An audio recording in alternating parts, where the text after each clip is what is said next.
আল্লাহ যেমন রহস্য, আদমও তেমনি রহস্য এবং আজাজিল তথা শয়তানও আল্লাহর একটি উদ্দেশ্যমূলক রহস্য।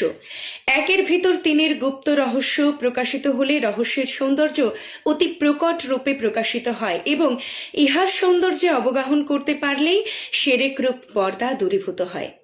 আজাজিল ওরফে শয়তান কিসের তৈরি?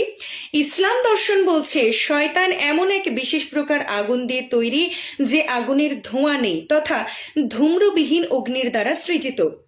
কোনো অস্তিত্বের নিজস্ব সত্তা নেই আল্লাহর অস্তিত্ব ছাড়া, কারণ তিনি একের মধ্যেই একক।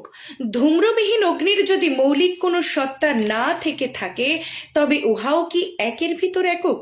যদি বলি হ্যাঁ, তবে সৃজনের মধ্যেই স্রষ্টা দ্বান্দ্বিক পদ্ধতিতে প্রকাশিত ও বিকশিত হয়ে চলছেন।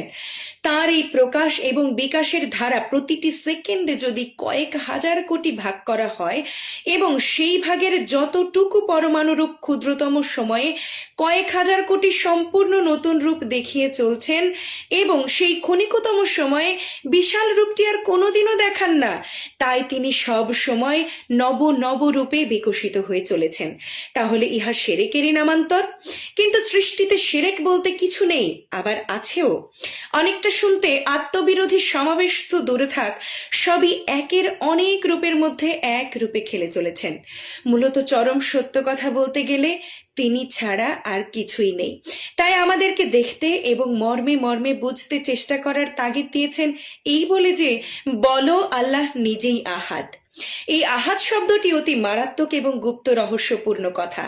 আহাদের সার্বিক অর্থ হলো তিনি সবকিছু, অথবা যা কিছু আছে সবটুকুই তিনি, অথবা তিনি অখণ্ড সত্তা, অথবা স্বয়ম্ভু অর্থাৎ অ্যাবসলিউট, অথবা একটি অণুও বলতে পারবে না যে সে আল্লাহ হতে আলাদা সত্তা নিয়ে বিরাজিত। যদি বলে সঙ্গে সঙ্গে শিরক করছে তথা অংশিত্বের দাবি নির্ভয়ে ঘোষণা করছে। সুতরাং এই অণুপরমাণুও অখণ্ড সত্তা হতে আলাদা নয়, মহা এককের মধ্যেই নিমজ্জমান। তাই তিনি আহাদ। তাই তিনি বলছেন যে দুই পূর্ব এবং দুই পশ্চিমের যেদিকে তাকাও না কেন কিছুই দেখতে পাবে না, কেবলমাত্র তিনি অর্থাৎ আল্লাহ ব্যতীত।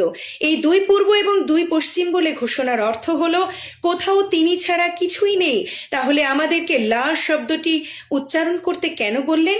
লা দিয়ে কেবলমাত্র আপনার মধ্যে যে অংশিত্বের ভুল ধারণার ছায়া পড়ে আছে তা দূর করে দেওয়া হয়। আয়নার ভিতরে আপনার মুখের ছবিটার মতোই লায়ের ভ্রান্ত ধারণা লুকিয়ে আছে, তা দূর করতে বলা হচ্ছে। কেবলমাত্র মুখের বলা লা শব্দটির কোনো মূল্যই থাকতো না যদি সত্যি সত্যি কোনো অংশ